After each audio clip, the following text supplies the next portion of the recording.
Muy buen día. ¿Cómo están ustedes? Un gusto de tenerlos aquí y yo sé que va a ser para ustedes un mayor gusto todavía, porque no tienen idea a quién tengo invitado, a pesar de que algo ya están entendiendo por lo que tengo aquí en mis manos, ¿no? Estos tres libros. Hace un tiempo lo tuvimos invitado en el programa y ahora resulta que salió el tercer libro, este que está aquí. Y ustedes lo ven que yo lo tengo ahí un poquito a medias porque no lo he podido terminar.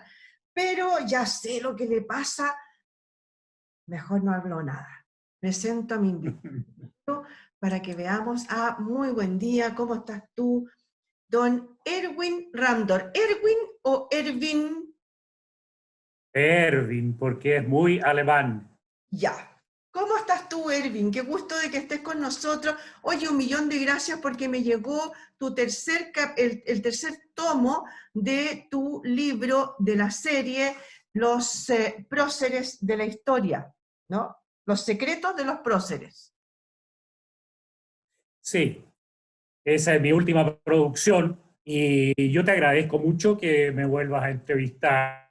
Tú entenderás de que la labor de un escritor se completa cuando logra que los libros lleguen a la gente que lee.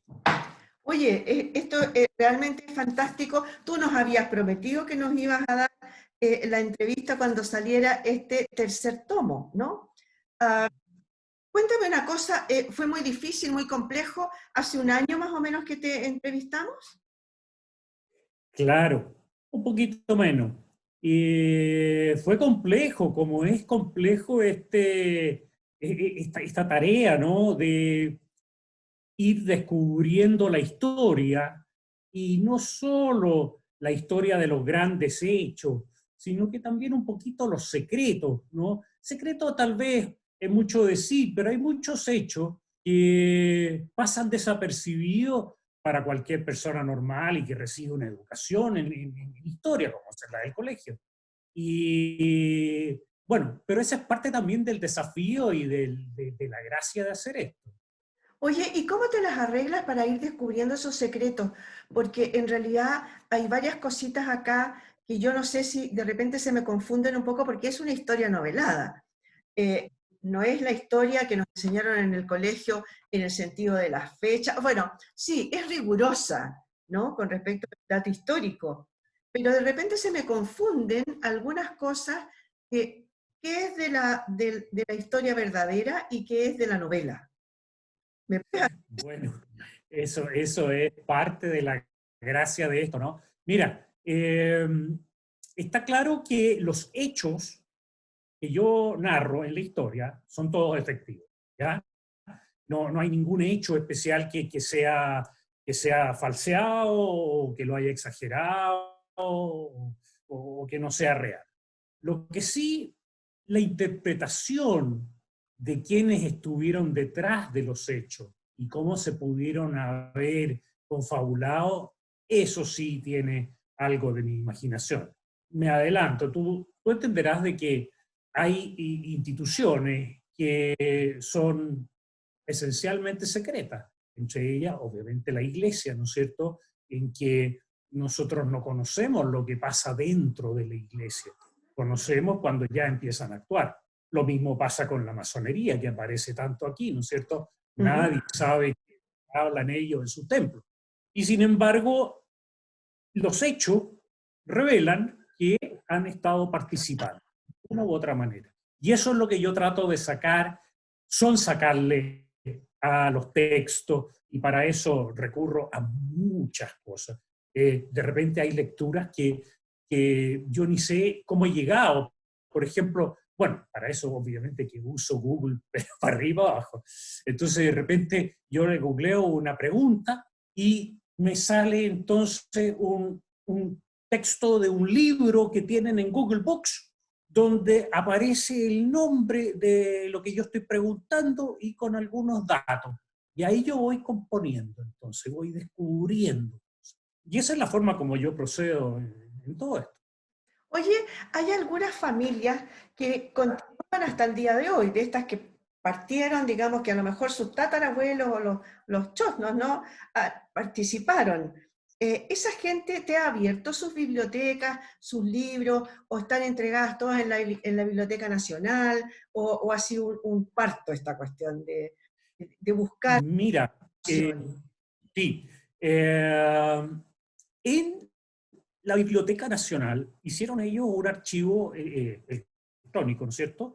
Y que es muy completo, muy completo. Entonces, yo tengo mucha fe de que cuando he descubierto biografías, que muchas veces son muy cortitas, pero también ellos tienen libros que han escrito los personajes o libros que se refieren a los personajes históricos, digo, ¿no? Entonces, por ejemplo, yo tuve la suerte de leer las 800 cartas de O'Higgins. Y pude descubrir entonces eh, cómo él se interrelacionaba con las distintas personas que aparecen en la historia. Ahora, te lo adelanto como primicia, estoy trabajando en el tomo 4 ya. Y ¡Oh! Y yo no he terminado el 3 todavía. sí, pero va a pasar mucho tiempo antes que pueda publicarlo. Y para efecto de eso, ¿no es cierto? Tengo los dos tomos de las cartas de Diego Portales, que entonces en las cartas, ¿no es cierto?, se revelan esas cosas íntimas que uno cuando las empieza a relacionar unas con otras, va descubriendo las intenciones. Y eso es, a ver, si de alguna manera debiera calificar mi obra, es que revela los hechos a partir de esas intenciones. ¿No es cierto? ¿Qué intenciones tenía la masonería al actuar? ¿Qué intenciones podía tener la iglesia al contractuar? ¿Qué intenciones podían tener los militares al hacer tal o cual cosa? Bueno, todo eso entonces es lo que yo trato de investigar por un lado y de sacar a la luz por el otro. Oye, hay algo que a la luz de un ojo no muy crítico, pero que se fija en las portadas de tus libros. Por ejemplo, en el tomo uno aparecen una cierta cantidad de personas que son los próceres que básicamente hablamos en este tomo, ¿no es cierto? Pero en el tomo 2 aparecen los mismos, pero con otros y otros que cambian, ¿no? Claro. Que Aparecen los continúan, que son importantes en cada una de las etapas, ¿no es cierto? Y bueno, vemos que se repiten en este caso O'Higgins y Carrera, porque claro, eso estuvieron en el primer, porque durante continuaron. el inicial y después en el siguiente. Y ahora ya desaparecieron ellos de la escena y aparecen Pinto, Freire, y ya aparece Diego Portales Claro, exactamente, acá está. que todavía está lejos de ser ministro, pero aparece. Eh, y así, entonces en el próximo tomo probablemente aparece de nuevo Diego Portales, ¿no es cierto?, que fue fundamental en los años 30, va a Sí, aparecer Prieto, Pulne, y otros más. El cura Meneses, que es un caso fantástico. El cura Meneses no lo conoce nadie. Ni siquiera sabemos dónde está la calle Meneses. Y sin embargo, tuvo una actuación fantástica. Y eso lo vas a ver al final de este tomo, porque cura Meneses fue el que articuló toda la concertación de partidos, aunque no eran partidos políticos, pero de agrupaciones, que llevó a la revolución de 1830 y que entonces sacó a todos los liberales del poder y puso a los conservadores. Entonces, este cura Meneses estaba metido en toda la confabulación y que por lo demás no era cura. Eso es muy curioso. Era un personaje que tiene una historia, digamos, llena de cosas. Por ejemplo, eh, él se había ido a Perú con su mujer en algún momento y la mujer falleció allá y cuando ella fallece, él entonces entra al monasterio trata de hacerse religioso, le va bien a media, después vuelve, entra en política y está en todos estos... Y por ahí se dice que nunca terminó por ser un canónigo verdadero, pero todos lo llamaban el cura Meneses. Oye, qué fantástico. Bueno, esos datos, aunque sean pequeños, son súper significativos, sobre todo para las personas que terminamos odiando la historia cuando estudiamos en el colegio, ¿no es cierto?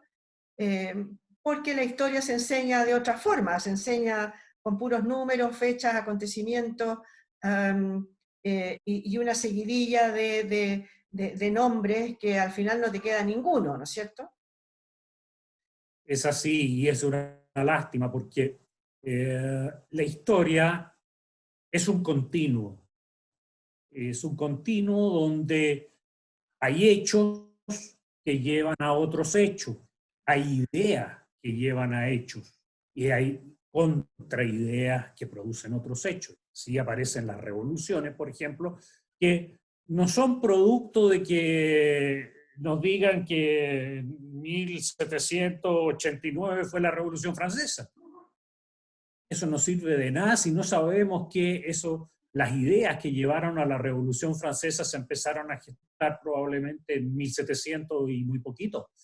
Y la idea de la ilustración y de la apertura y los derechos del hombre que movían a todo este contingente de personas que finalmente desembocó en la Revolución Francesa. Si no te cuentan eso, ¿tú crees que la historia son como puntos separados uno del otro que se van encadenando en el tiempo? Pero hay que entender, y eso es lo que yo lamento de la enseñanza de la historia, que no permite entender que un hecho deriva en otro después de mucho tiempo. Sí, también de alguna manera tú nos cuentas cosas como graciosas, simpáticas del hecho de la vida real de esa época.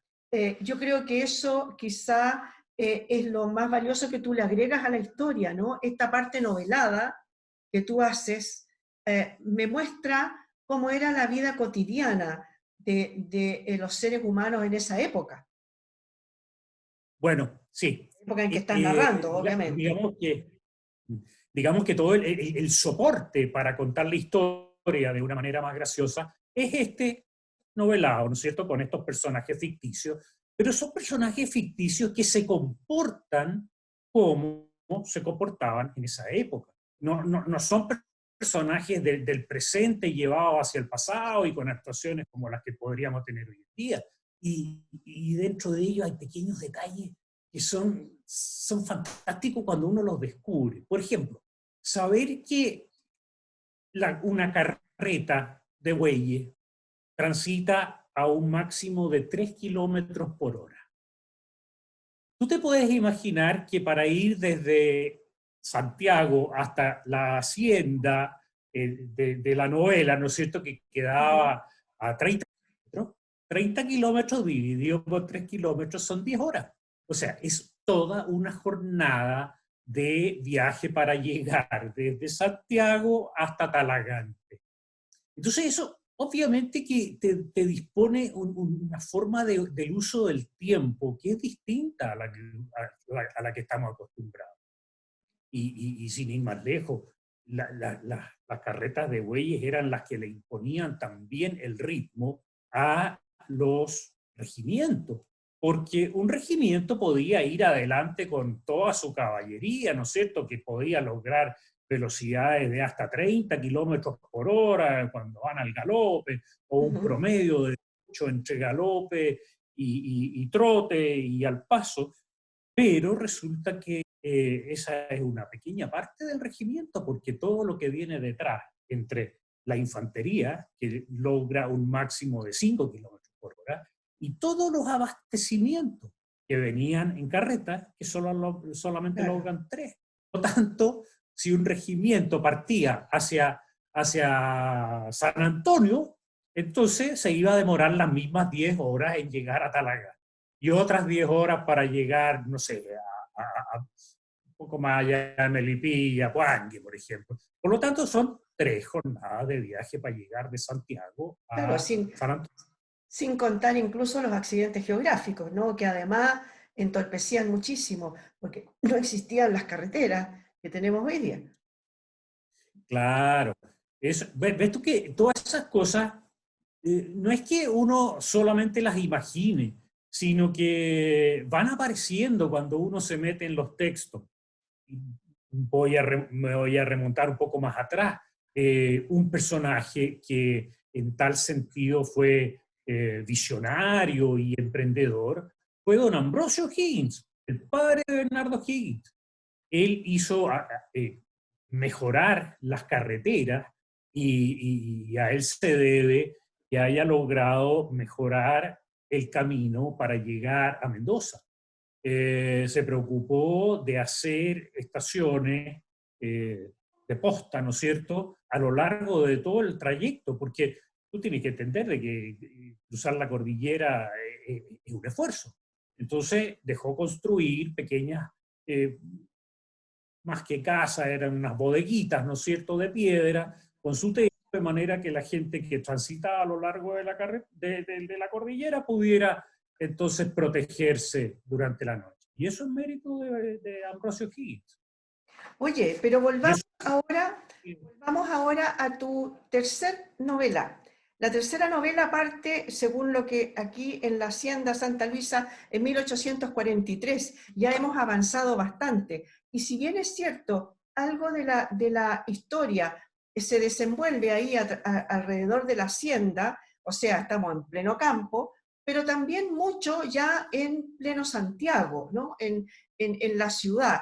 La historia cambia un poquito porque ya estamos más asentados, no como en el primer capítulo en que no había nada, había una ciudad de Santiago de unas poquitas manzanas, ¿no? sí, fue interesante escribir en ese sentido el tercer tomo, porque efectivamente los personajes que primero partieron siendo guaguas, ¿no es cierto? Como Juanito, el hijo de Juancho, ya son personas adultas y se casan y vuelven a tener hijos. Y eso obviamente que no los puedo radicar a todos en el campo. De hecho, se produce este hecho fantástico de que el hijo de Juancho llegue a ser abogado y vive en Claro, Santiago. Y se sí, preocupa entonces, digamos, con su alma liberal, se preocupa de defender a los pobres. Y todo eso entonces, este personaje, que es ficticio, pero empieza a convivir con los personajes reales de su época. Y ahí aparecen entonces Francisco Bilbao, por ejemplo, o José Sapiola, Isidora Segers, y muchos otros personajes, ¿no es cierto?, que corresponden a la edad de él. Y ya me doy cuenta de que en algún momento se me van a fusionar el pasado con el presente relativo ese de ujú. 1845 al 50. Sí, me llamó la atención justamente a lo que estabas mencionando, que ya, bueno, ya aparecen como decías tú, por ejemplo, Isidora Segel, que ella era famosa fue famosa por sus tertulias, por la cantidad de gente del arte que ella reunía en su casa, ¿no? Por lo tanto, ya estamos en una visión de la sociedad bastante más evolucionada, por así decirlo, ¿no? Muy afrancesada seguramente, pero mucho más evolucionada. Ya Santiago es más grande, ya tiene casonas enormes, tiene casonas que se mandaron a construir afuera y se trajeron para armarlas en Santiago, etcétera. O sea, hay una vida ya bastante más cercana, por así decirlo, a lo que nosotros conocemos como ciudad hoy día, ¿no? Sí, y detrás de eso hay un reto bien interesante, ¿no? Eh, lamento tener que decirlo, pero la Iglesia Católica durante la época colonial prohibía prácticamente todas las manifestaciones de arte. Los libros que llegaban eran absolutamente censurados y solo se permitían los libros religiosos. La Iglesia no autorizaba obras de teatro. No le gustaba la música que no fuera música de misa, de iglesia. Y entonces estos personajes que acabas de mencionar, la Isidora Seger, Sapiola, el músico, de Mora, el español que estuvo radicado aquí durante un tiempo, eh, el Carlos Bello, hijo de André Bello, y varios otros, ¿no es cierto?, le fueron abriendo el camino al arte y a la cultura. Y entonces es muy cierto lo que tú dices, de que en esta etapa Santiago empieza a tener una cultura más universal, occidental de todas maneras, ¿no es cierto? Probablemente afrancesada, como tú dices, porque lo dije, más claro y el que más conocemos, ¿no es cierto? Porque de otros países había pocos inmigrantes o no llegaban tanto la- las obras de arte o la cultura.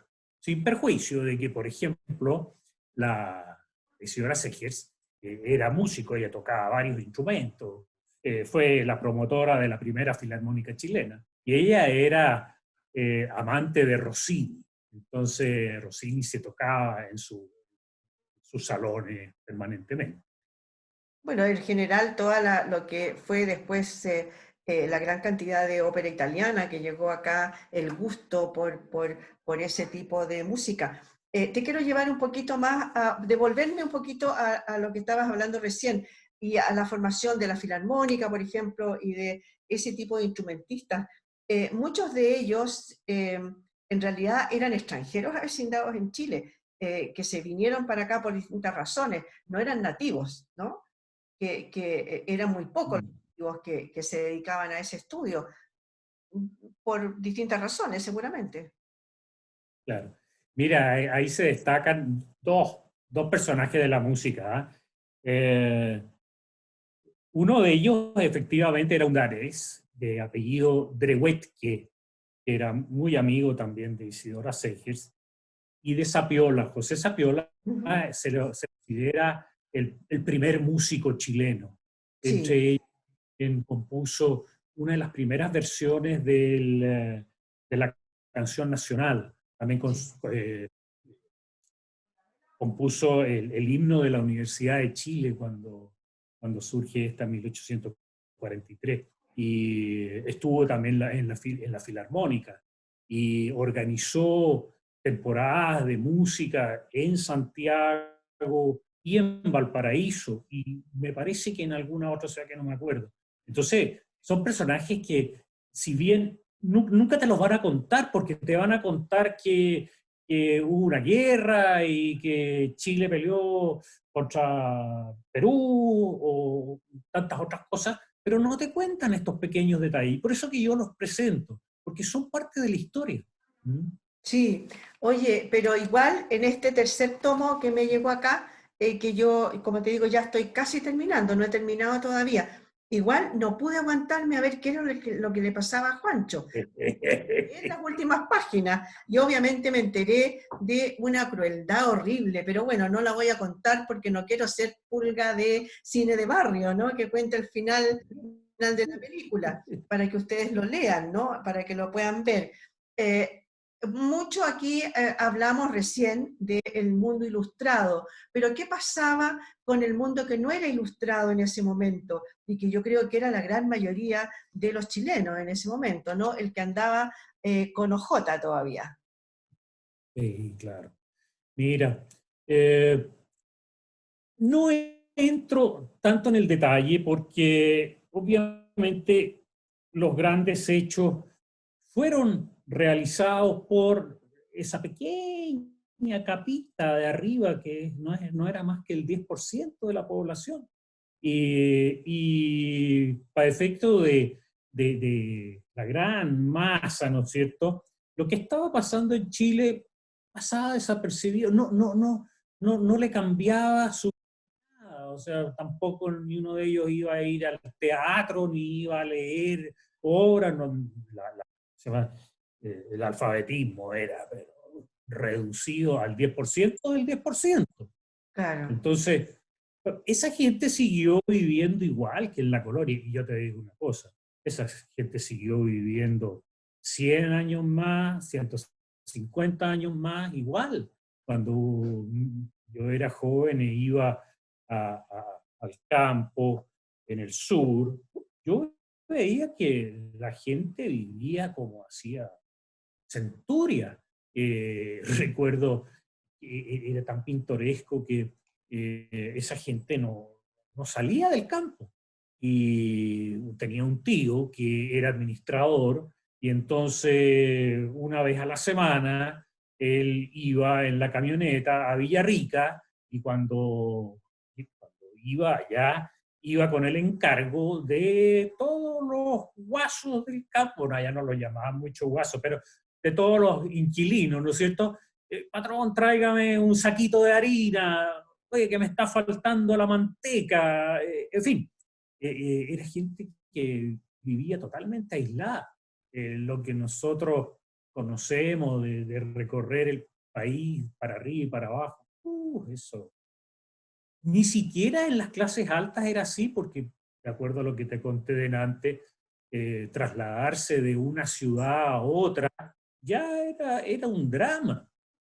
Entonces esa gente siguió viviendo igual, unos como sirvientes en las casas, otros como inquilinos en el campo, los que incluso estaban un poquitito mejor, ¿no es cierto?, eran pequeños campesinos que tenían su parcelita, ¿no es cierto?, y que eran como independientes y que vendían en el mercadillo, o los artesanos, ¿no es cierto?, pero tampoco era gente que tuviera algún tipo de cultura, sabían, no sé, cultivar la tierra o hacer zapatos, pero no sabían, intelectualmente no estaban preparados para No nada. estaban preparados, exactamente.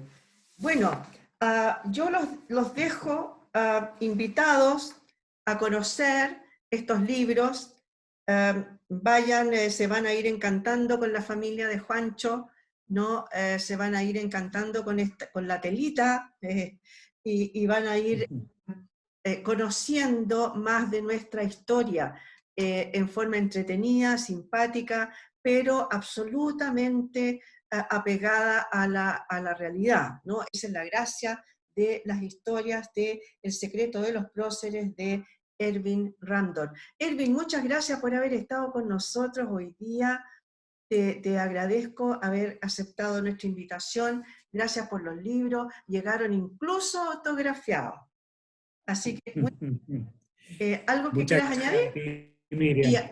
oye, y apúrate en hacer el capítulo 4, porque yo creo que así como vamos, ya Juanito, que va a pasar a ser ahora el protagonista de la historia, por lo menos por 1 o 2 capítulos, a lo mejor llegamos hasta el día de hoy, ¿no? Y el último capítulo va Bueno, terminando con la eh, pandemia. mi hermano, que es muy crítico, me dijo, mira, ahora por fin he descubierto en tus escritos no estás tú, estás realmente, es un escritor que relata. Y me dijo, y debería seguir adelante. Sí, ¿por qué no? Ahora viene Juanito, el hijo de Juancho, después Claro. vendrá, no sé, no recuerdo ahora cómo se llama el hijo de Juanito, pero perfectamente podríamos seguir. Y yo espero que la gente de repente lo agarre porque creo que es una manera muy entretenida de conocer la historia. Y a ti yo te agradezco mucho que me apoyen. Oye, es verdad que es una manera muy entretenida de conocer la historia. Muchas gracias, Erwin, por haber estado con nosotros. Muchas gracias, señoras y señores, por haber estado hoy día con nosotros. Síganos viendo, gánenos con su simpatía, gánenos con su sintonía. Muchas gracias por haber estado ahí.